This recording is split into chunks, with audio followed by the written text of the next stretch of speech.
Hello, everybody. Welcome back to DND404. I am your DM, Tony.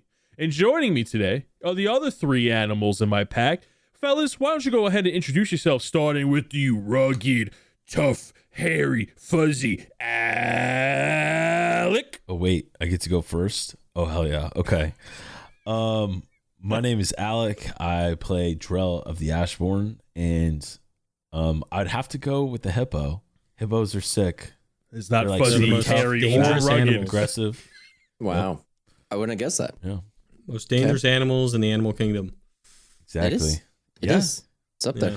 There's a video. That's why I watched it. It was like a video of this guy. He like rates animals' like ability to survive or something, and it was like one of the highest scores. So when you were in school, eating your fancy Wendy's lunch twice a week, when they asked you what your favorite animal was during class, you'd be like, mine's a hippopotamus. Absolutely not. It used to be cheetah, but I've grown into something. Of course. He's matured. Yeah, He's into matured. a hippopotamus.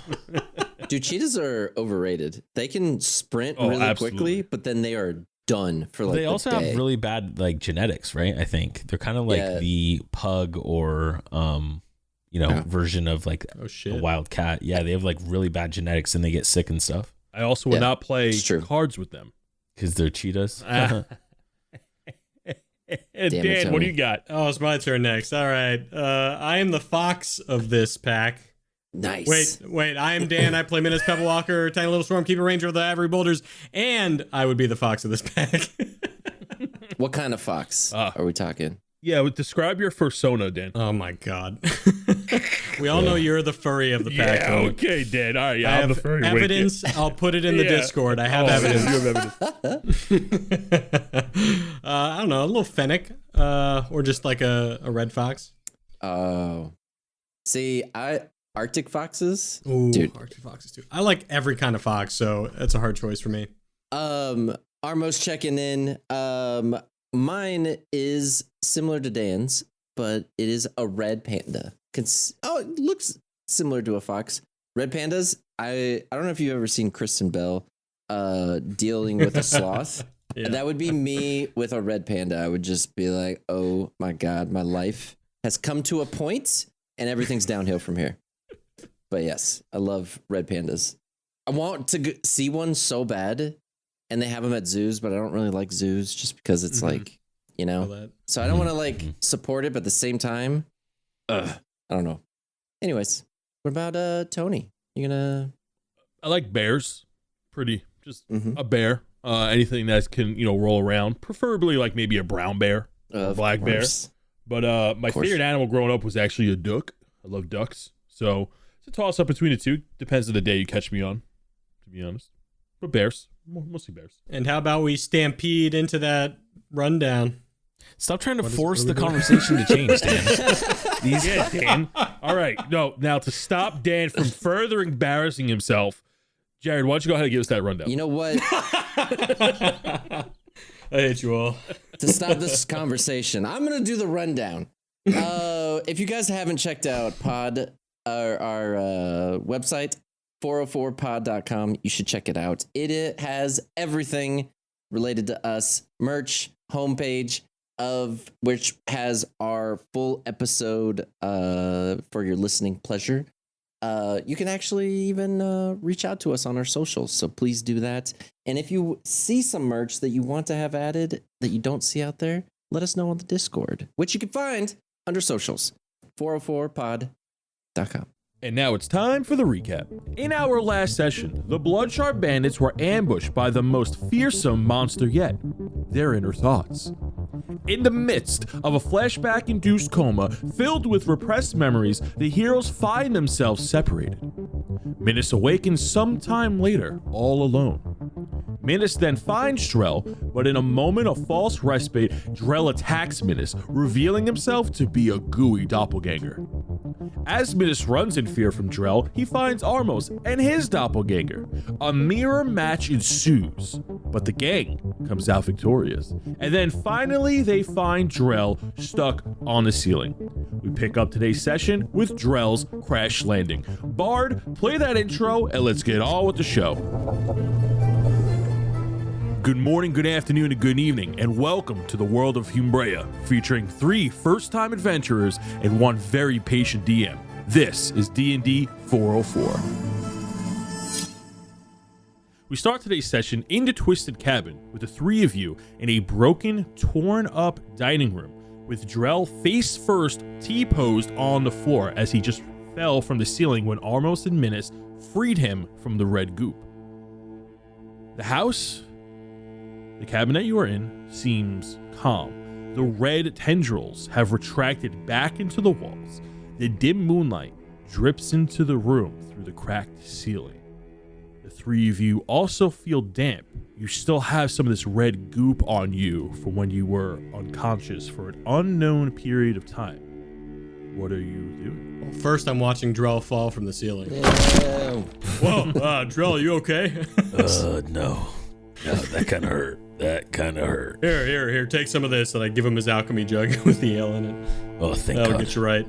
Yep. When Drell takes the alchemy jug, you notice that you hear the swishing as if there is liquid in there, but it isn't ale. It's not anything. It's like you need to refill it with whatever you want to make it. It's refreshed.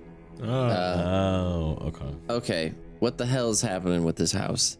Anyone have any weird dreams? Just, something weird happened to him? I did. Are you talking like a sex dream? I was transported. Wait, what? No. That's not the dream I had. Neither did I. I was just asking Armos if that's the one he had. Is that the kind of dreams you have, Drell? Or you like? No. I'm just okay. I was just saying. Anyways, my dream was. You remember the Bagman? I was transported back to this time that I snuck out, and I was bullied back in my clan. Whoa, he was bullied. No way. Stare away into the distance. Can I start looking around to see if there's anything while they're talking, I guess. Can I look around and see if there's anything? Absolutely. So the 3 of you have finally caught a beat because you walked into this house and the next thing you knew, the 3 of you were blacked out with these visages. So the room that you're in right now was the door on the left of the hallway. You're in what you can assume to be a very destroyed dining room. There is a large shattered table that like Drell landed face first on. There are some destroyed cupboards. There's destroyed chairs, broken off torch handles. There's glass all over the floor, wood chips everywhere. The walls look scratched and mangles. It has a lot of these fist-size holes in them that you saw like when the red tendrils came out.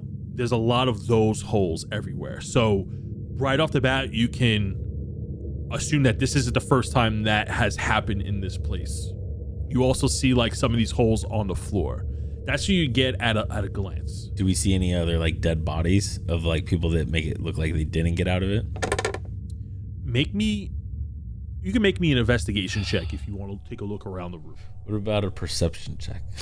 Yeah, you can make me a perception check or an investigation check, whichever Oh, thank God. one you would like to do. So, Oh, yeah. all 3 of you, Don't worry, we'll make it a group I got check. a magnifying glass. We'll make it a group check.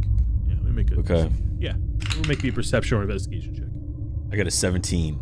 8. That's amazing. I also got a 19. The 3 of you examine this room. You do not find any bodies. You do find a lot of scratch marks, as if like fingers were being dragged through the wood floor or along the walls. You do see a lot of signs of struggle in this room.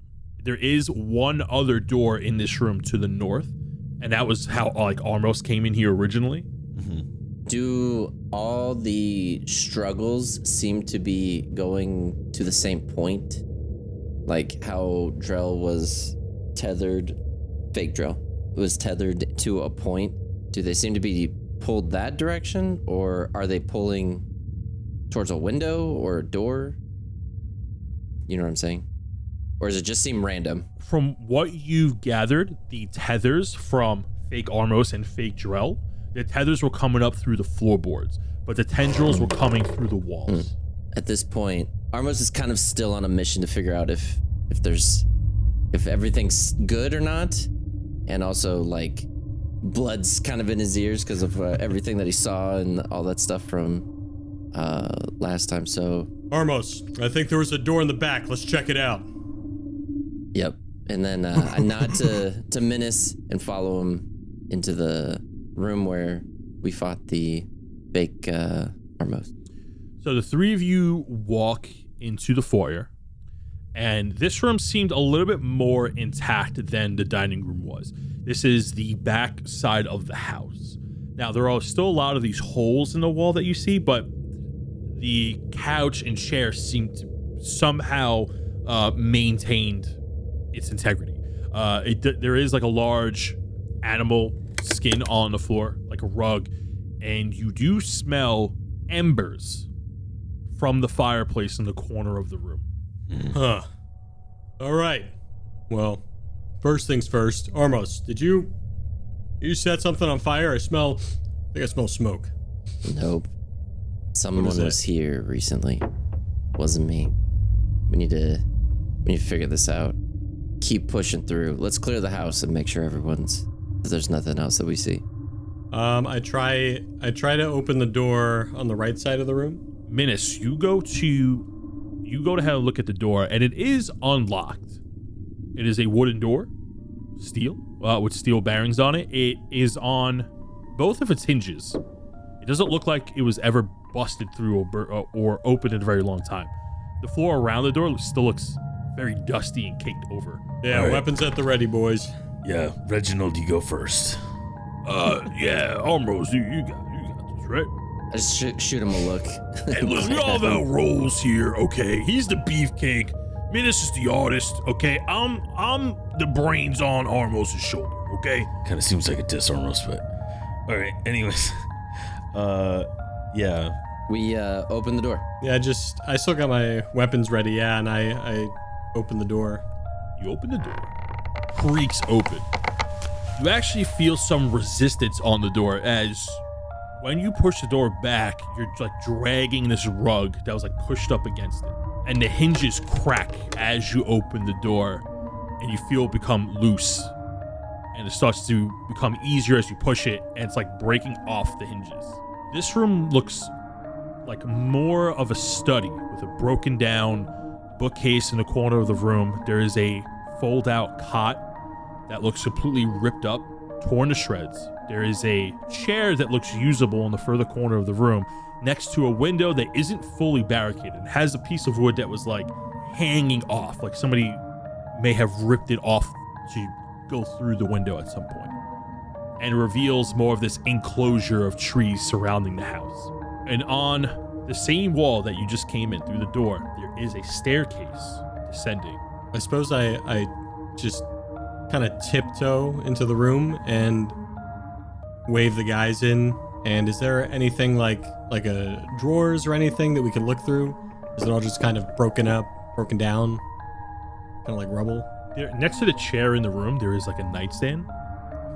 Looks like it might have like a little drawer. Yeah, I guess I'll go check the nightstand real quick as I'm sneaking across the room. Oh, Menace, be careful. You walk up to this nightstand. It's next to the chair.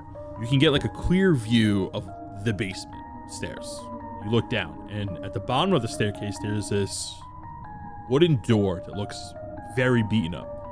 And for the second time, you feel this eerie draft coming from the basement. You look forward, jostle the drawer open. There is a letter there, like an envelope. It's been opened, has a broken seal on it. There is no documents inside the envelope. It is just an empty envelope. When you look at the seal, you see the Red Dawn sigil. Interesting. I've seen this before.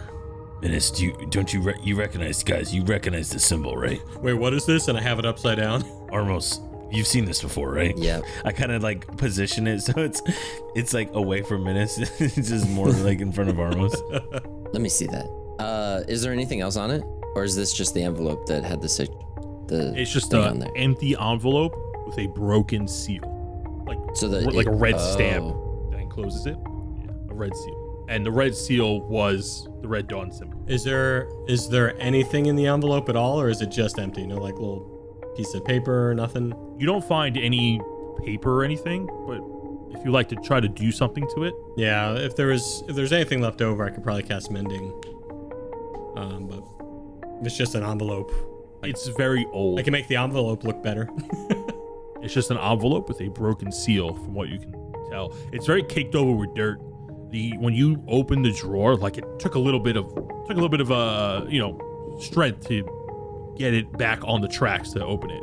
The drawer probably hasn't been opened in a very long time either. Oh, you know what? Minus actually does cast mending on it. He's like, oh, this is a nice envelope. I could use this for my letter to my mom. Cast mending on the envelope just to make it nicer for when he sends the letter back home. Wait, so you're gonna use the same seal? Well, no, I'm gonna take the seal off. I'm gonna like cover up the seal, because that's a good point. That's a good point, Drell. So you cast mending, which repairs a single break or a tear in an object you touch, like a broken chain link, two halves of a broken key, etc. So this would fix the envelope. And you cast mending, and it glows in its holy light, and Sid, who looks very beat up, barely holding it together, goes meh, meh, and the envelope shines, and it gets its luster back, looks crisp, folded edges. The seal repairs itself, it looks freshly made, and when you mend it, it reseals, and you have this nice looking letter now, and written on the front, it has two letters on it, initials. It has initials on the front. It says J.K. Of course. It's all been a joke. No, Julius thing. Kent. Oh my God, Drell. What? Remember that guy, Julius Kendrick? It's probably his envelope. Oh, okay. That probably makes more sense. That makes more sense. Well, maybe he is joking with us. Menace, keep this safe. Yeah, we'll do. May come in handy later. Well, I'm still gonna use it, and I opened it up to get it ready for my own letter. All right. The three of us eye the downstairs. I'll proceed down. So you go down the stairs, and there's this beaten up wooden door, and it looks way more reinforced than the other doors in this place. And you open the door, and there are more steps proceeding down into this darkness. Armos, you can see ahead of you with your demon sight, with your devil sight, but Minus and Drell are completely blind to what lies beyond that door as you are heading into this dark basement. Let's get out I hold out the walkie-talkie torch. Let's try this out. So the three of you are picking up your walkie-talkies? Yeah. Yeah. Talkie torches.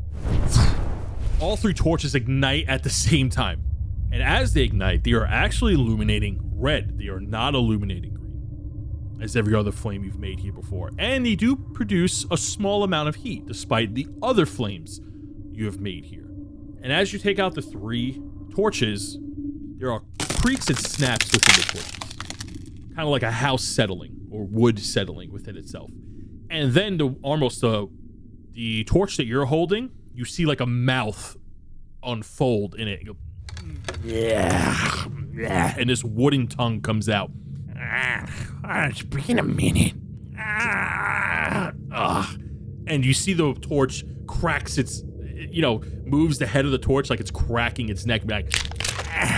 Who is you? Who are you? Who's this guy? And Menace, the torch you're holding, does the same movements. He goes, I don't know what this guy is. Who's this guy? And he tries to headbutt you, Menace. And Drell, the one you're holding, goes, who's this guy? And Drell, your torch opens his mouth like it's trying to slowly bite at you, and it only has one tooth in it. Oh my God. I smack mine against the wall. Hey, stop that. What gives? Whoa. What's going on here? This is weird. I thought you were just a normal torch. And your voice replays through Armos's and Drell's torch. Your exact voice. Oh, this is weird. I thought you were just a torch. Oh my God, I can hear. That guy didn't rip us off. There is now a loud echo because the three of you are standing in within 10 feet of each other. So Minish, your voice goes through almost in Drell's, and then it reverberates back into yours, and then it reverberates back into them, and it's just constantly go back and forth as they're all now mimicking these sounds as they transmit. I hate this. I might just go back to my feather. I hate this. I want to go back to my feather. Oh God. I hate this. I might go back to my feather. I hate this. I might go back to my feather. I tell everyone to just, I put my finger up to tell them all to shut up. And once the echo stops. Wait, what are you trying to say, Armos? Hey, what are you trying to say, Armos? Hey, what are you trying to say, Armos? Hey, what are you trying to say, Armos? I use my magic hand to put a finger over his mouth like, you are generating a large amount of noise as the voices begin to echo, reverberate off each other. Oh, be quiet. Got it. And I zip my lips. Yeah, I think I just kind of do the same. Or I gotta, it's kind of like that interference, right? Where you have like, yep, on teams or whatever. Yeah. Okay.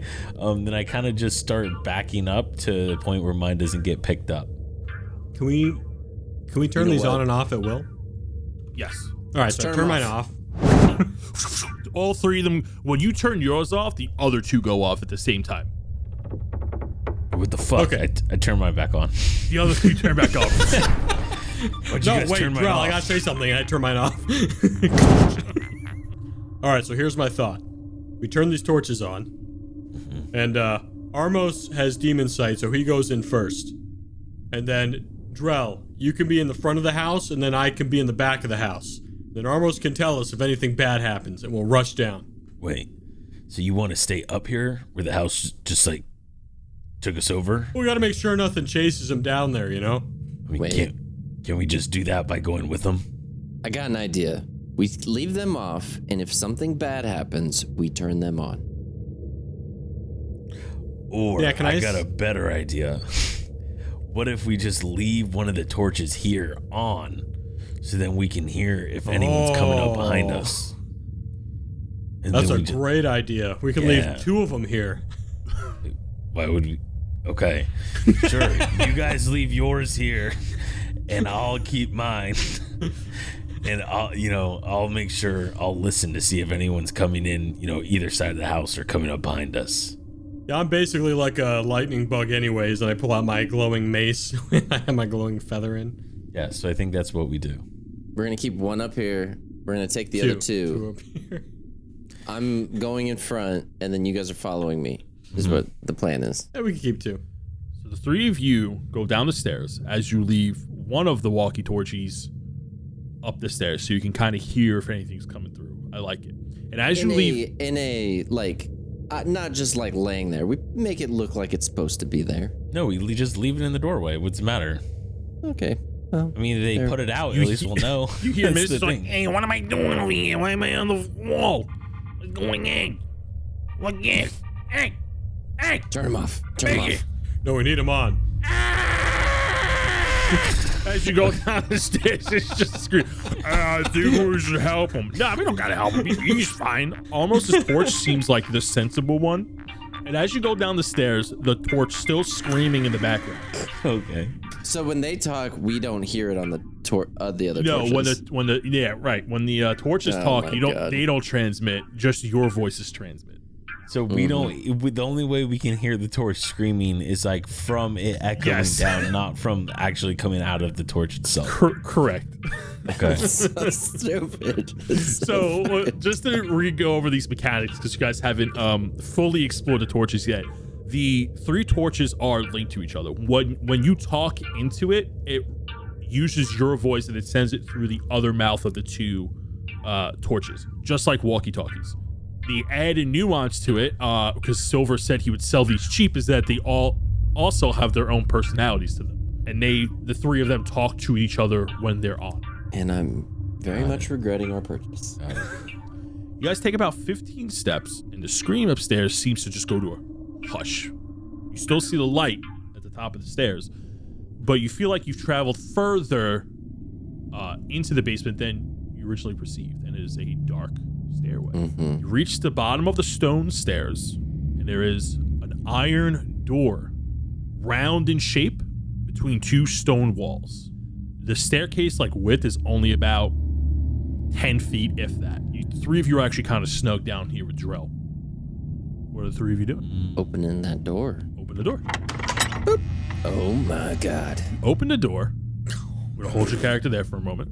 You open the door, and there is a small basement room, maybe about 50 feet from what you can gather, like between the whole room. There is a fireplace on one end that isn't lit, and across the room, there is a red symbol on the floor that is faintly glowing with all these hieroglyphics spread out. And it looks like there's a lot of dried blood in the center of it. Make me a history check, almost. Hey, I think I'm good at that. I am good at that. 17. From where you're standing, you're about 20, 30 feet away from it, and it is a large room. It takes up a better part of the room towards the back. You recognize this sigil as it is a sigil that you've made before. A loon sigil. The same sigil that you remember from Granny Wilfrey's basement. That's the last time you saw something like this. What are you doing? Clearing the room to make sure that there's no grandmas anywhere. So I motion the guys to step forward, and then I point to Drell to go left, and then I'm gonna go right, and we proceed in the room. Is this okay? So, like standing in the door, can I not see the rest of the room, or can I only see like what can I? If I'm standing in the doorway, what can I see? The room is pitch black, other than what your torch illuminates, which isn't that much. You notice that when you stand in the door frame, there's a room on your right with a door that's slightly ajar, and to your left, there's like a fireplace, and it looks like it goes back a little bit more behind the staircase. Okay, then I look at Armos and I shake my head no, and I point right in the doorway, and I just make a gesture like I'm standing right here, because I don't want all three of us to go into this room that none of us can see. I point to Menace to get up here. When you look behind Drell, you see Menace like peeking out just with his thumbs up. Like, you got this, Armos. I walk in the room. You walk into the room, and even with your devil sight, it seems very dark. The rune that is across the room that's emitting this low light is kind of your fixing point. Mm-hmm. Like, your eyes are adjusting to that, and it's kind of like switching your devil sight on and off, because it's emitting enough lights where it's like it's not a dark or dim room anymore, and then it like quickly adjusts back. So like you're kind of like rubbing your eyes. You're having a hard time focusing. Are you still in the doorway? Like where are you going in the room? Are you going up to the sigil? So right now I'm one step in past the door. Just to get everything, to get these scaredy cats in the room. I'm gonna walk over to where the fireplace is. We're like Shaggy and Scoob creeping up behind you. Right. I'm gonna walk over to where the fireplace is and see if there's any wood that I could maybe start. Okay. Make me a perception check as you are walking over to the fireplace. 19. Oh, you guys following me? Oh, you guys are coming? No, oh, I'm great. standing in the doorway. You're in the doorway. What'd you make? What was your perception check? 19. I see everything right now. You walk over to the fireplace, and there is some wood in there. Wood that isn't burned. It actually looks like there are logs in there with the intention to be burned, although the wood is dead and frail. As Armos and Minas enter the room, sticking to the door frame, you hear some movement in the room to your left. It sounds like distilled water, stagnant water that just had a ripple through it. To your left. All right. Well, I gotta light this fire. I'm staring that direction, trying to light this fire. You use your cool fiery power. Reginald's like, yeah, you got this, and use Firebolt, a cantrip that you never seem to use for some reason, and you ignite the fire. And the room lights up. In the corner of the room, hugged tightly to the ceiling, that takes up about 20 feet in the corner, is this red, amorphous blob with impressions of faces with various emotions pressed up against the gelatin, with tendrils coming out of its sides, and they are connected into the wall, and you hear various screams and sounds coming from within it. Dozens, if not hundreds of voices rambling inside of it, as if this red amorphous blob is like holding hostage all of these beings inside of it, and you see the impression of various faces screaming and suffering in pain. I'm gonna need three of you to roll initiative. Oh. 5. 23. I got a 4. It's either you guys like do really good or shit. Like Story of my life. the three of you are now facing down this giant red gelatin-like ooze with all these faces that come in and out of its gelatin-like exterior, with its tendrils in the walls as it's latched onto the house, and it begins to move forward towards you. Starting at the top of the round, Menace on initiative 23. What are you doing? I like to imagine that I see Armos turn, look with fear in his eyes to the other side of the room, and Menace goes, "Oh, what's over there?" And he peeks in and goes, "Ah!" and starts screaming. And he rolled a 23 in initiative, by the way. I just want to point that out. So he screams and goes, "Ah!" and throws something or does something.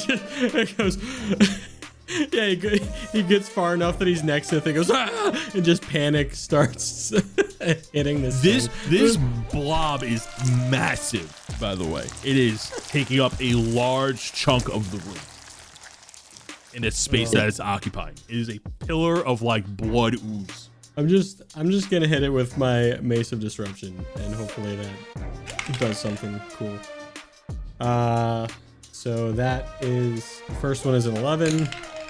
Oh my god, I just got an 11 and a 10 on my Mace of Disruption. He's panicking, so he's just yelling and swinging. When you swing with your mace, it's like the ooze is dodging the attack by like just moving itself out of the way without actually moving its body. It's like it's reading your attacks. Oh, good. And then I guess I'll just to see what happens, I'll take one more attack. Can't be as bad as those, right? 25 to hit with my javelin. Yeah, the javelin hits. That's 9 points of piercing damage, and then Sid and my favored foe do an extra 3 points of damage. You stab him with this javelin as the Sids run down the javelin to deal additional damage. As they're slapping this red ooze, you see that the ooze actually grabs the little Sids and like quickly pulls them in, and you see them floating inside and then dissolve like rock into acid. Oh god.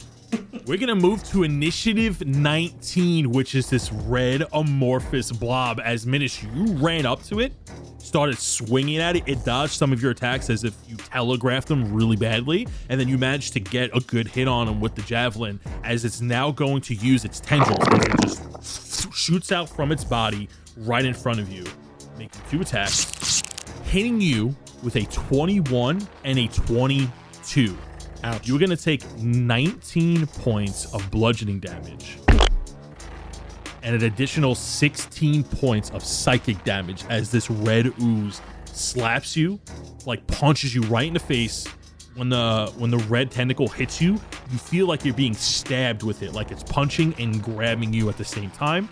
And then you're gonna take another off its second tentacle, 17 points of bludgeoning damage with an additional 17 points of psychic damage as it hits you from the other side. That is not looking good for Menace. Ah! This hurts emotionally and physically, guys. Ah! What's going on in there? It is now also going to take movement and move on the ceiling, and it's gonna move slightly past you, Menace, and kind of make its way towards the center of the room as it's crawling on the ceiling, getting itself in the center. It's going to the make mini looks a lot more menacing. Yeah, it does. is going to make a third attack on Armos. You would. As this red tendril slaps you Armos, on the chest, piercing your armor. I'm going to need you to make me a wisdom saving throw with a DC 18. Oh, I got a 14. But hang on. I have my... Is he gonna use it? I'm finally going to use it. This might be the first time in the whole campaign you use this. Maybe one other time, but Dark One's Own Luck. It's a warlock fiend ability that I got at level 6 that I haven't used in a long time. So I get to, once per rest, when you're making an ability check or a saving throw, you can use this feature to add a d10 to your roll. Okay. Roll it. Oh, you rolled What'd the you- one. Oh my goodness. Feels bad. Got any inspiration? No. Gave it a go. You know? At least I used it, right? Yeah. That's what I'll say on my tombstone. You tried your best. You are going to take 38 points of psychic damage as the tendril latches onto you and your eyes fade white for a moment as it begins to go deeper into your body. And once again, you relive that nightmare from our last session of you holding Layla, your hellhound, and reliving those horrific moments when she was taken away from you. You feel faded and drained. Actually, I feel pretty dead. Oh, you're down? Yeah. Oh. What? No. Yeah. Oh, fuck. Oh, this is bad. No. Oh, this is so bad. Yeah. Oh, shit. Maybe you should have led with that. Yeah. I was waiting. Oh my God. Okay. Armos, you fall to the floor as this third tendril slaps you and impales you. Minas and Drell, you see like this tendril has like a movement as it's trying to absorb something from him. Armos, when you go down, you are now reliving these memories from the last session over and over again on how this demon has duped you and these various flashbacks on what you're doing to try to get her back. With that, we're going to go to the next initiative. It's actually going to go to initiative 5, Armos. As you are down, I'm dead. and this tendril is doing its thing. I need you to make me a death save. I don't know what to do. You're going to roll a d20. 11 or higher is a pass. 1 to 10 is a fail. 1 gets you 2 death saves. Oh, you rolled a nat 20! Oh, you lucky son of a bitch! You pop back up with 1 health. You touch my dog. As Armos was laid out on the floor, you rolled a nat 20 and your eyes open in a fiery yet weak rage and you stare at this thing and you're like, you kicked my dog. From a nat 1 to a nat 20. Beautiful. Wow. That's poetic. So that happens on the end of your turn, unfortunately. Yeah. We're going to move to initiative 4, Drell. Okay. And what is the size of this thing again? It is a large Of course it is. being. Didn't have the G word. Okay. Oh, actually I lied. It is considered huge. But not giant. Hey, you're in luck, bud. Huge is greater than giant. So Oh, sick. yeah, so it is going to work here. And if anyone's going to fight me on that, tough cookies, because it's bigger than a giant. Woo. So, okay. So I look over and I saw the beast like slowly trying to like you said, like absorb something from Armos. And then I see him stand back up, which makes my life so much more easier because I look at the blob and I say, hey, if anyone's gonna mooch off Armos, it's gonna be me. And I just pull out my giant slayer and I'm going to attack. Oh, actually, I'm gonna go into a rage first because I'm pissed that this monster's clearly trying to fuck with my friends. And yeah, so I'm going to attack. Okay, the first one is a 16 to hit. That is right on the money. 25 damage for the first attack. I am now going to use my second attack. 15, or sorry, that is a 23 to hit.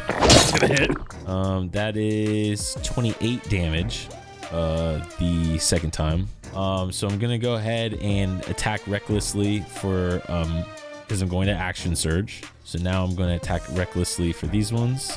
That's a 17 to hit on the first one. Okay, that hits. Okay, so then the first one is 22 damage, attacking recklessly. And now I'm going to attack recklessly again. And that is a 25 to hit. That hits. Ooh, not as good damage this time. Only 17 damage on the last attack. You guys just watching Tony just wipe sweat off his brow. Is there any more attacks I should know about? That was just one action too. Yeah, no, I'm good. I'm good. That's my turn. He's making up from all last session, bro. You charge in with this giant slayer, and you start wailing out this thing, recklessly attacking in a rage.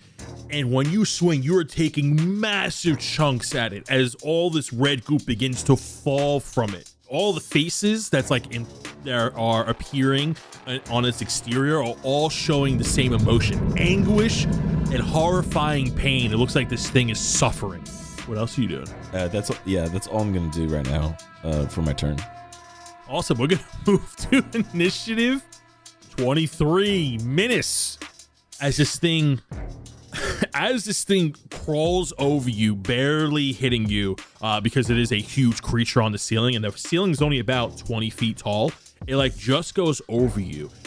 Go ahead and make me a perception check as this thing was moving over you before it just got its ass handed to it by Jarrell. Make me a perception check. It's a big old 6. Okay. You notice that with a 6, you see a lot of things like floating around inside of it, but that's all you really get. This thing is very dense, and you feel like you can't see through it, despite its gelatin form. What are you doing on your turn, sir? I run over to Armos. I'm like, Armos, are you okay? Sid, CPR. And you see these little rocks go into Armos' throat for some reason to try to do something. You see Sid jump on to Armos, getting ready to cast whatever spell you were about to cast. Like a defibrillator. At 3rd level, I cast Cure Wounds. Perfect. All right. 21 health. 21 health back, Armos. Oh, baby. Not bad. What else are you doing as these Sids go meh, and do like a defibrillator? Shock him. That's all I can do on my turn, so I'm just holding Armos, making sure he's okay. Stay with me, Armos! Stay with me! Shaking him even though he's fine. We're gonna move to the red ooze's turn as it looks very messed up. It looks like it's looking everywhere. You don't know where this thing's attention is. First, it's gonna make 2 attacks, and they're both going to attack Drill. But before it does it, I kind of look around and I like point back at Armos. Like, I don't know.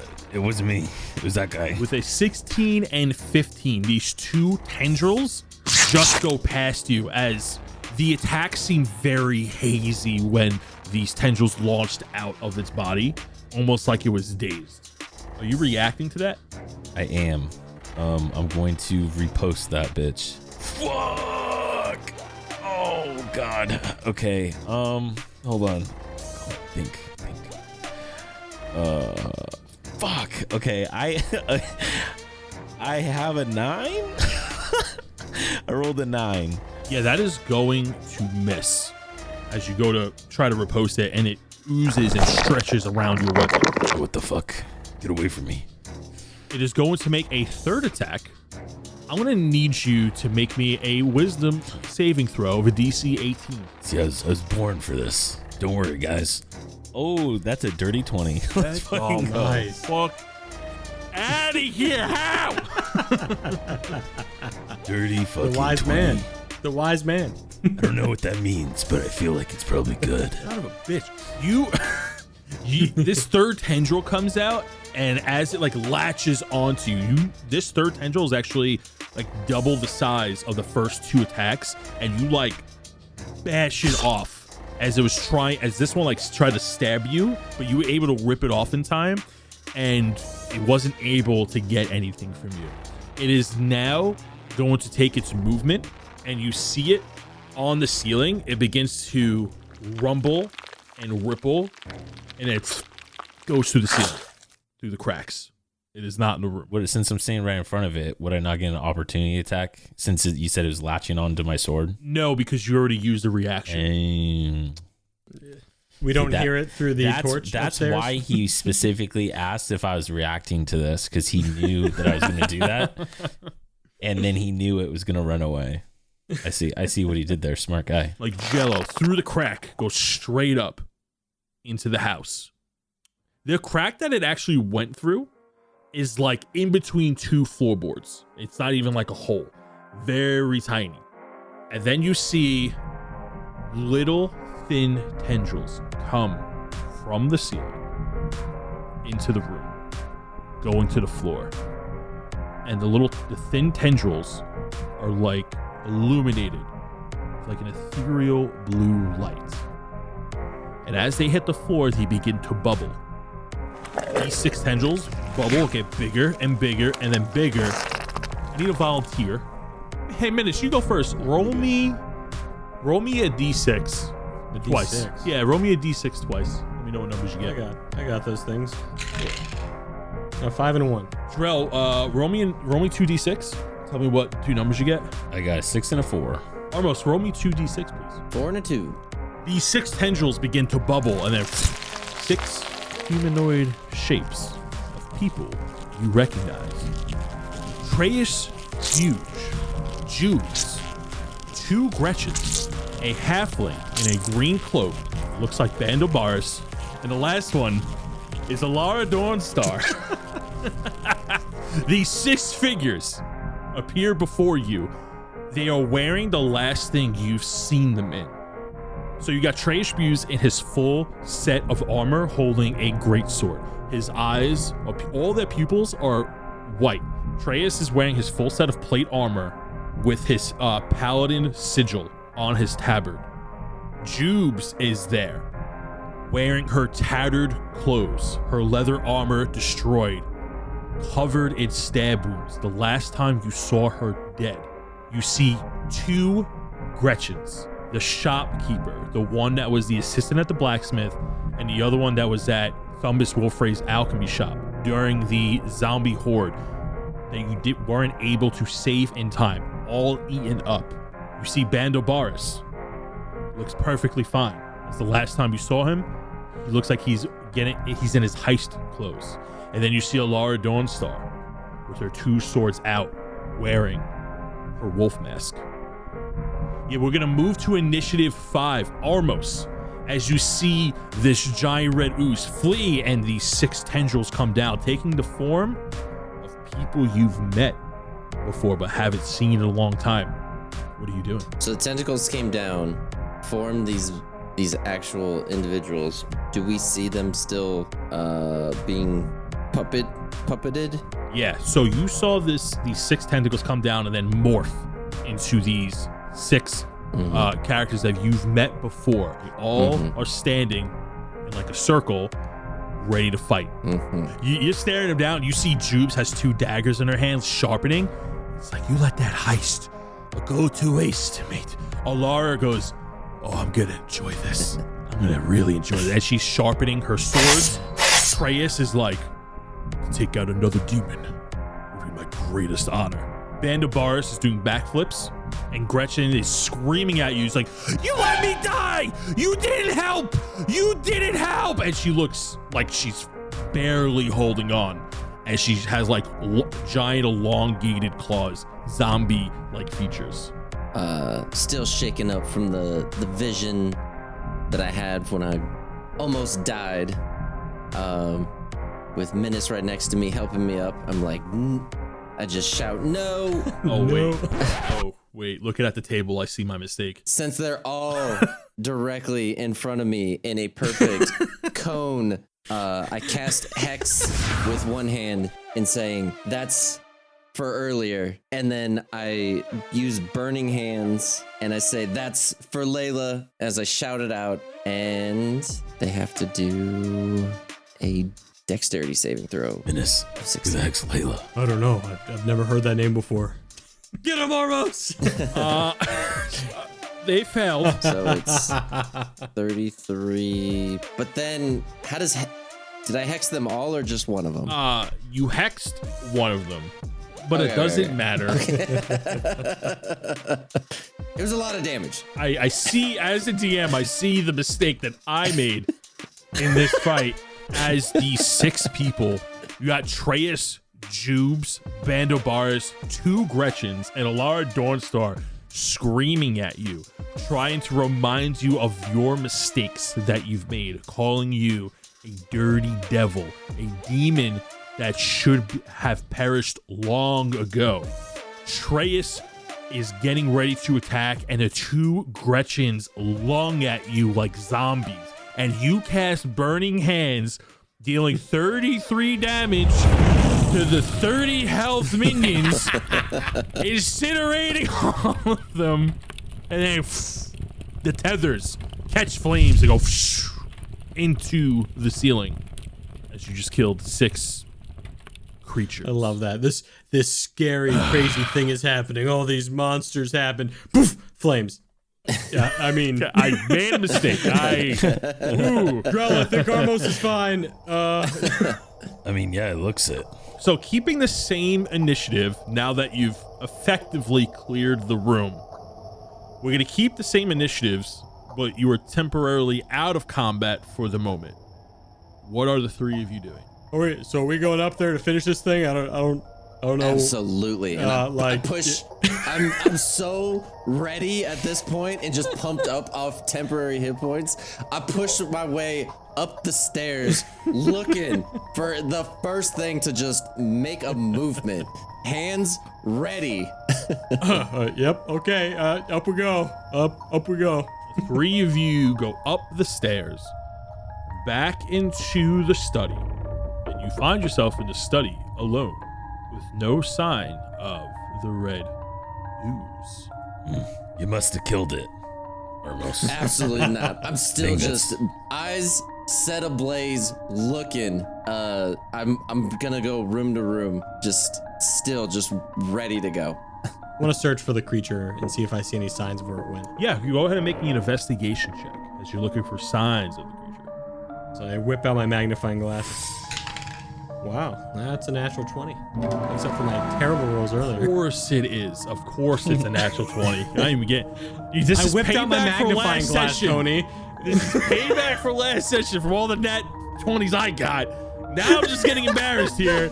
This is not cool. Okay?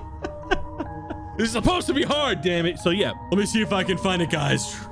take out your magnifying glass. Shing, sparkle, sparkle. And you look around the room and you see that in the center of the room is this red ooze where you can deduce that this is the crack in the floor where it came from. It came through the study. The door is still open. You don't see any other tracks going out the door. However, on the far side of the room, from the staircase next to the door you came in through, on the wall, you see some red goo in one of the many holes along the wall. You can judge that it probably went through the holes on the wall on the far side of the room. He went south. Yes, he went south in the house. Yep. Yeah, you see me like Scooby-Doo on the ground with my magnifying glass. And I look up and I see it. I go, "Oh, guys, here!" I just point. As soon as he points, I instantly try to like Eldritch Blast the wall to bust it down. So I don't know if it's gonna work, but that's the kind of rage he's in at this point. Okay, yeah. So, yeah. Okay, yeah. No, I'll allow it. Yeah, I have a mechanic for this. Roll for damage as you just hit this wall in front of you. Yeah, burn this bitch down. 7 and a 9. Not a lot, but it got Eldritch Blast. You blast into this fragile wood wall, and it does not come down. You pretty much shoot straight through it. Oh. As it now leaves a small boulder-sized hole in the wall where you shot. Like there's 2 of them, and you can see into the next room. Oh. You see the giant red ooze gurgling through, and you see this horrific faces as it looks like it just barely dodged your Eldritch Blast. We're gonna move to initiative 4.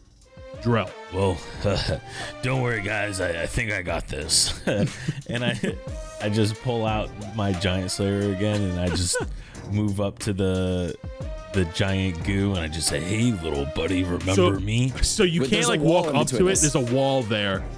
We just looked But through we the can holes. see through it, right? Yeah, you can look through it, and like if I was on the other side of that wall, I could just see your whole face. Like, here's Johnny. Yeah, can I like knock on the wall real quick and see what type of wall I'm dealing with? So, okay, it is a wood wall that looks very messed up, but you still have to roll to hit the wall. All right. With the melee weapon. I will go ahead and I will roll to hit with my giant slayer. Yes. A 17. You smash this wall with your giant slayer, making the hole effectively bigger. Depending on how much damage you do is how much more it's open. Go ahead and roll for damage. This you wall say is not this considered wall's- giant. No. Are you sure? I'm sure. I mean, the giant thing is hiding behind the wall. I feel like that's 9 damage. You smash your sword through the wall and you make this hole that Minus could probably go through easily, but you would still need to lay into it if you wanted to make something that you and Armos could probably fit into. And the hole that you made is like Minus would probably have to like really get down and try to squeeze himself through. All right, good thing I get a second attack, Armos. Just hold on, give me a sec. And I'll You just hear sounds of nervous bubbling on the other side of the wall. that is a 28 to hit the wall. Roll for damage. That's another 15 damage. The wall begins to crumble as you lay into this wall. And you make this giant hole in the wall as most of it just starts to now collapse. As debris above you starts to fall down with it.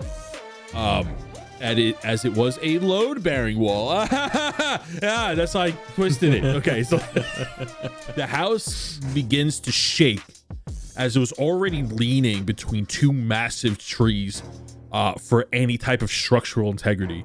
And now the house begins to move a little bit as debris begins to fall and the ceiling starts to collapse. The wood that is falling are pretty much just wood chips at this point, and it's not anything massive just yet. Is there anything else you would like to do on your turn after those two attacks? How high is this ceiling? The ceiling is like, it is kind of like on an angle. So at its highest point, might be like 30 feet above you. So if I tried to walk up and hold the beam, so Armos, Oh my god. so Armos and Menace can like keep attacking this thing, and the house not collapse because I'm holding the beam. Would I be able to do that? Yes, absolutely. Awesome. Yes. You want a Ninja Turtle to this where you shredder under the dock? Absolutely. All right. Ninja Turtles 2 the That's what we're secret gonna do. moves. Oh, this is perfect. Okay, yeah, go for it. So you're going to use your movement effectively to try to hold yourself in place so your two teammates can kind of run through or do their thing. Yeah, exactly. So with that movement, we're not going to do any checks just yet, but that is going to end your turn if you're positioning yourself that That's way. fine. Perfect. We're going to go to the top of the round on initiative 23 minutes. All right, so he's holding the wall up so there's still a hole that I can see through. Yes, you can go through the wall. There's like a big enough hole now we can kind of like jump through or run through. Cool. Don't worry, Menace. Did a great workout this morning. Ah, fuck it then. Let's finish this. And I somersault through the wall. And I start attacking this thing. You somersault through the wall in between Drell's legs, and you are now in the room, and this ooze is staring at you, bubbling with all these faces of angry emotions staring at you with its empty eyes. So I just swing at it with my mace. I got a 10 and a 20. The 20 will hit. Is it a fiend or an undead? It is not. Okay. Had to check. So that's 9 points of damage with my mace. And then I do one more attack with my javelin. That was a 14. That is going to miss. All right, I did my job. Get in here, boys. We're going to move to initiative 19 as the reddish ooze begins to bubble and it begins to fall apart through the opaque jelly. You see items begin to shift and move around as it's becoming clear the more damage you're doing to it. And the three of you notice that there are various objects inside of it, and there are tiny glints. And Reginald goes, "Wait, hold on a minute. and you see blood shards floating, and then 3 of them evaporate as ooze begins to reconstruct itself and begins to regain more of its original form. You can instantly tell that it's beginning to heal itself. Yeah, of course it is. It is going to cast a spell as it begins to glow a bigger impression of a face. It looks like a wizardly face, an older gentleman. You don't see any defining facial features. It's all red ooze, but you can tell like the ooze is trying to make an older gentleman's face with like the impression of like a little wizard hat and a long beard. And you see the mouth is moving. Drell, make me a wisdom saving throw of a DC 18. Like I said, I'm really good at these things, so don't even Pretty worry. wise. Got a dirty 20 last time. It's 6.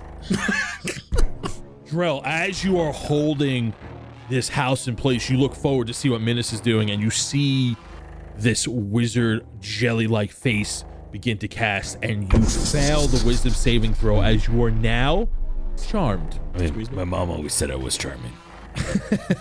You are now charmed by this. Damn, I wish I knew that this was a spell. I would have countered it. I mean, it is a spell if you're trying to counterspell it. Fuck yeah. Armos, as you see this red ooze casting a spell, you instantly sense the magic coming from with it as Drell is becoming charmed, and you see Drell's eyes are like making these weird hypnotic colors as it's connecting to the ooze, and you see his grip loosening from holding the house up as it's focused on this red ooze, and you are casting counterspell. Roll me a DC 15 as you're trying to counter this spell.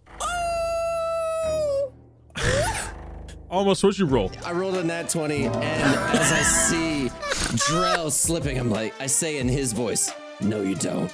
And I fucking counterspell it. Audibly punching air right now. Oh my god. Physically, literally punching air. I saw you do it.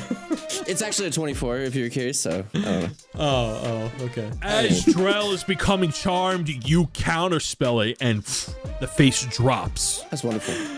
It's just gonna make two. It's just gonna make 2 additional attacks now, and it's going to attack Minas, Okay. Yeah. and one is going to attack Armos. Don't do that. Minas 8 misses with a 10 as a second tendril whizzes past you to Armos, also missing.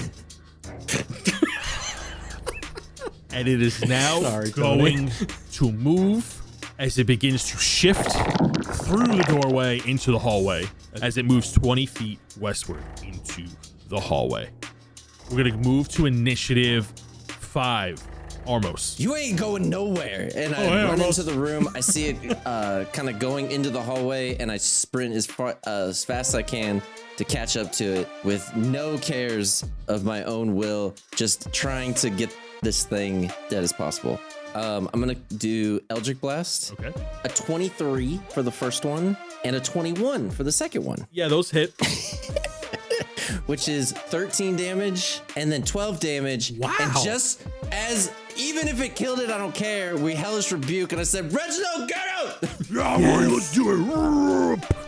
And then Which he has to do DC 16. you shoot both these Eldritch Blasts at point blank, and they cross into each other like in an X motion, going out the other side as this thing begins to fall apart. And then Reginald goes, reappears inside of it, goes, "Who shot this?" The ooze senses Reginald instantly and begins to separate. So Reginald is now just floating in the air for a moment and then explodes as he saves from Hellish Rebuke. How much damage does he take? 12. And fire engulfs the hallway into the red ooze. The red gelatin blob stops in place and is now lit into flames. All of its tentacles and extensions begin to slow down and stop in place in slow motion. A moment passes as it burns, and then boom, a shockwave-like sound is heard from the center of the jello, and it reverberates and indents like it was just punched in the gut, and the jelly ripples throughout its whole body through all of its extensions, and then crash, pop, all the walls begin to burst and begin to crack and break as all these red tentacles that were still stuck in the floorboards and the walls begin to pop as red goo goes everywhere. All traveling throughout the house, making its way back to the center of the red ooze, and it explodes, splat, all over the hallway. And you, Armos. I can just imagine Armos' backside is fine, but when he turns to me, his front side is just goo. There is so yeah, Menace, you're in the room on the other side of the doorway as Armos like lit into this, and you see this wall of goop splat over Armos, but like this just whatever's behind him is clear of the goop, and everything else in the room is like completely covered. And then you hear things fall. Something heavy falls into place of the red ooze next to Reginald, as Reginald's like holding his head like, whoa, whiplash. And then you hear the sounds of like dink, dink, dink, dink, as several blood shards begin to fall. Armos, dealing the killing blow, roll me 1d20 for me. Nat 20? Okay, 19. 19. Imagine. 19 blood shards fall into place around Reginald next to this massive footlocker of a chest. Armos, did you kill it? I turn around and Menace sees me. I got him. Oh my god. Hey, Drell, get in here. I think the job's done. Guys, I'm like still holding up the fucking ceiling. I can't really leave here. Well, like, I guess, is it like, can I get a feel for, does it feel like it's collapsing on me if I let go, or was it more it's not in the best condition. You let go of it, you like slightly loosen your grip, and you feel it like crack as it almost like falls on you, and then stops. But you feel it like it's going to come down eventually. Yeah. All right. Guys, we got to make this fast. Can we take like one of the dressers from the other room, or something like a bed or whatever might be around, maybe that table from the other room, and like prop it up? I think we should honestly just get the fuck out of here, to be honest.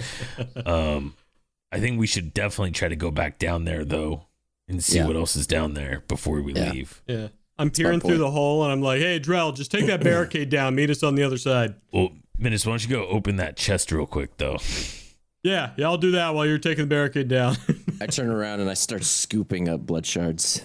Oh, this is great. And you see Reginald has like he's so small, but he has like 6 or 7 of them, and he's like cuffing them in his arm. He's like tucking them under his armpit. He's like trying to pick them up. He's biting on one. I see this tweaker picking up blood shards. I'm just like, all right, okay. And I see the chest in front of me. I have mimic flashbacks, and I like kind of poke it for a second with my mace. The chest looks like an iron chest. Dink, dink, dink. I'm slamming my mace down. All right, it's cool. It feels very sturdy, and it looks very rusted over, and it's covered in this red goop. Just trying to open it now that it's didn't come awake and try and eat me. You open the chest, and I am going to need 2 volunteers, because this is a random treasure hoard. Yeah. All right, Armos rolled for his blood shards. So Drell, roll me a D100, and Menace, roll me a D100. 34. 34. I'm gonna need you to roll me a D6.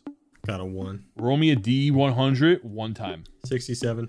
You see a vial. The potion is very dense, and it is filled with purple liquid with an ovid cloud of pink floating within it. You look at it and you study it for a moment. This is the potion of mind reading. Oh my goodness. Drell.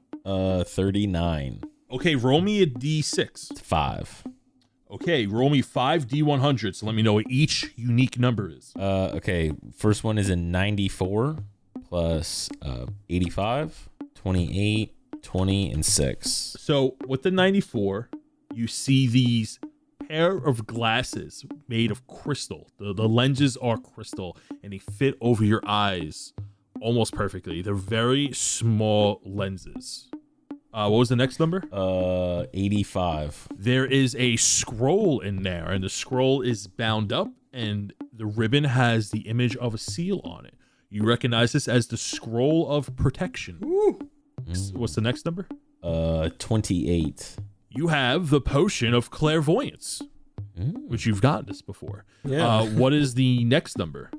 20. There is another scroll in there. It is the scroll of Fireball at 4th level. Oh, We've all gotten one. Finally. What was the I next can be number? like everyone else. Last one is a 6. 1 potion of superior healing. Oh, sick. So for those weird glasses, you're going to have to take time to learn what they are. You also see, alongside those random items, is a little pouch. I need someone to roll me a d10. Rolling a d10. I got a 9. There are 9 Raven coins inside this bag. Nice. After you lift up all of this, like, potions, and you take your scrolls, and then the Raven coins, there are 2 additional scrolls in there that are wrapped up. They are 2 individual spells. The first spell is the scroll of create food and water. Oh my goodness. And the other scroll is to purify food and water. So as you pick up these items, you see something else beneath the bag of Raven coins. You see several cloth parchments and torn leather, like armor fragments, like if a small piece was ripped off. And there's about a small stack of 9 Red Dawn symbols that were like patches that were stitched onto various parts of armor, mostly leather and cloth. And then you see a limb of an unfamiliar beast at the bottom of the chest. It's all flesh, but like raw muscle tissue. 3 large spikes sit at the end like fingertips, and it's cut off, and it's a massive forearm. And almost you notice Reginald's hair on the back of his neck is sticking up. You see him like growling in the direction of this beast's limb. And he's like thumping on your shoulder. And he's thumping pretty hard. And he's like, ow, ow. I grab him. What is it? And I'm holding him in my hand. Put me down, Ormros. Put me down. Put him down just to see what he does. He jumps in the box. He takes the massive forearm of this beast that's like almost twice the size of him, and he like suplexes it. And he's like, "You weakling fool!" And then he starts to scream obscenities in a language you don't know. And he's like cursing this thing out. And there's like audible bleeps coming from him. And he's like beating the limb up, and he starts to eat it, and he starts to gnaw at it, ripping it to shreds. And he's starting to consume it. I get this guy. Armos, why are you letting your rabbit just eat the one thing we just found? What is this? You know what? He needs a second. Give him a second. You're not even gonna ask him what it is? Hey. He stops mangling at the limb, and the limb looks very eaten. And he stands up and he looks over the limb, and then he spits on it. Pathetic. He walks back to you almost. I bet you the guy didn't even have any wings. What was that about? Well, I mean, there's no way this so-called demon should have fell to this sack of jelly. What was that? It was like some weak-ass demon where I'm from. Some grunt, some foot soldier. Pathetic. Weakling. But how did its limb get here? Oh. He shrugs at you. He's like, oh. He's like, wait a minute. I thought you guys were, I don't want to say trapped, but stuck in your own little area, your own little realm. Well, yeah, we come from Bayloon, and that's how we get summoned from, and, when we're ordered to do something or summoned to... wait a minute. It might be... Well, that's weird. Somebody had to summon it here. So that's what that is downstairs. So, after looking at everything, picked up, I'm gonna head back downstairs. Look at that portal. 3 of you want to go return to the basement? Yeah. As long as we just gather everything up, I'll go ahead and I'll just bring the arm.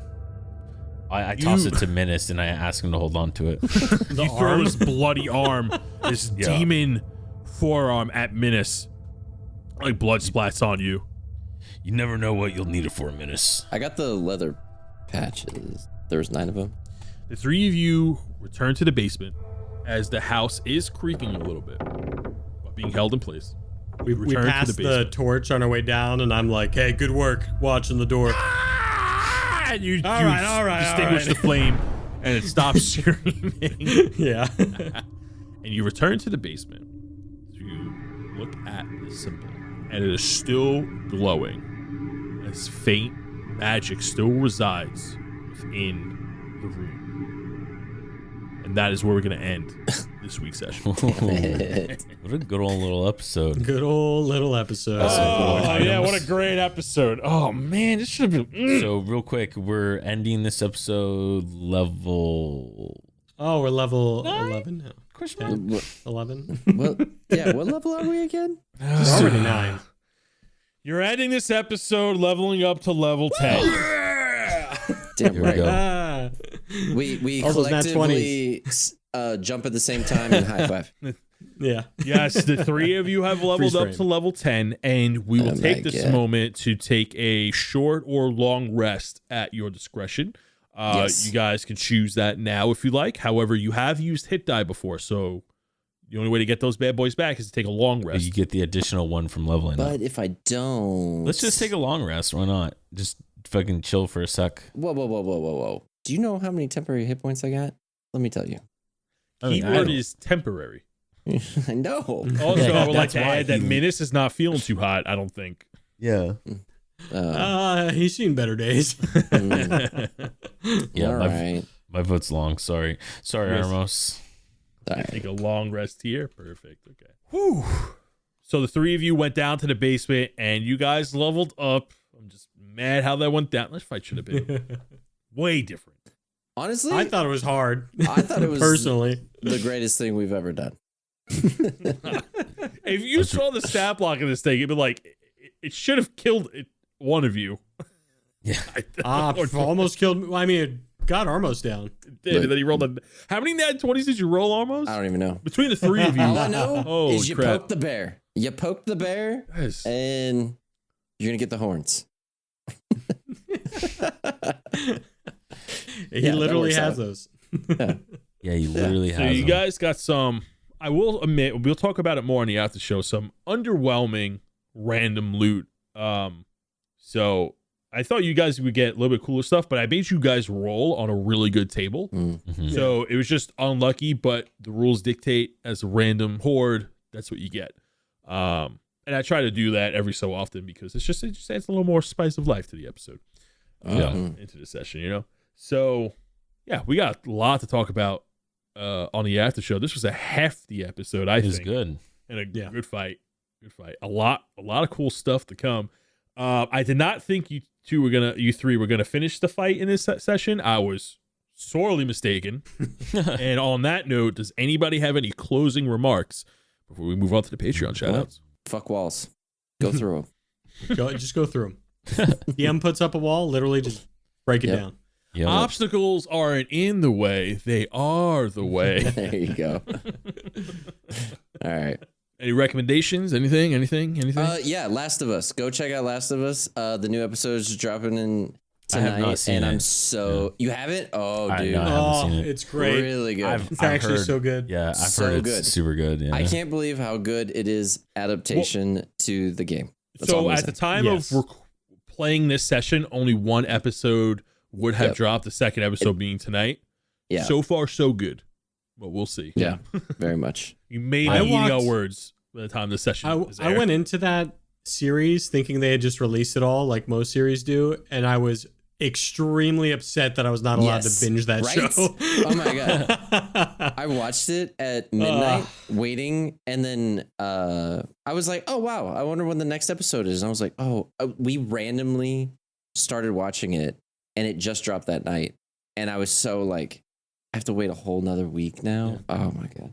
Pedro So- Pascal, best fucking Joel. Holy shit. Yeah, he's really good. Travel Daddy Holy protecting. shit. I want him to Mhm. protect me and drag me all over the world or Not only that, but universe. that guy's making a lot of money, dude. Oh my gosh. He's got that Yeah. Mandalorian. Game of Thrones. Yeah, one thing I just started watching too, we kind of talked about this before, like before recording, is Mythic Quest on Apple TV. Mm-hmm. It's like an MMO TV. And it's funny too, Right. because I just watched Welcome to Wrexham. I don't know if you guys have seen that. anyone that's a big soccer football fan, that alone is a great show. But it's about Rob McElhenney, whatever his name is, and then Ryan Reynolds. They like buy a European football club, and it's like how they suck. They're like one of the bottom. They're not even technically in like a football league. They're so low. So like it's like about how they're like trying to get the team better and stuff. So yeah. Anyways, that guy is in Mythic Quest. He's also in It's Always Sunny. So highly recommend. Mm-hmm. All right. Good recommendations. Cool. Good recommendations. Yeah. And I recommend you to listen to the Patreon chat outs. Thank you, everybody. We'll see you next week. Say bye. See ya. Bye. And now it's time for the Patreon shoutouts. First up, we got the Blood Shard Bandits here. And our first Blood Shard Bandit is Ulrich Shieldust. Ulrich's quest for his missing blacksmith hammer has led him to dark and strange places. He is currently investigating a lead given to him by somebody that goes by the name of Jack Informant. Wait, Ulrich now realizes he may have goofed and now just might be lost. If you see his golden blacksmith hammer, please handle it with care and do not under any circumstances try to use it. Next up, we have Alara Dawnstar. Alara's ears are ringing as she feels her name was recently mentioned in a shadowy land far off. In tune with her inner self, she knows something is amiss or afoot, perhaps. Back at Scoreus' temple, she resumes her training and guards the blue gem with her very life. When suddenly, there is a knock at the door. Next, we have the infamous Julius Kendrick. Julius Kendrick is up to no good as he travels through the land of shadows. His evil cunning and smart wit, Julius is sure to cook up a plan to get revenge on our heroes. Or should we say, revenger?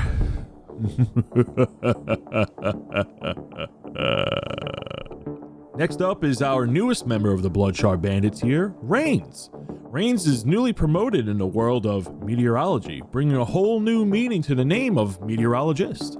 In recent events, Rains was forecasting weather storms, and while forecasting, a large meteor-like object was falling from the sky.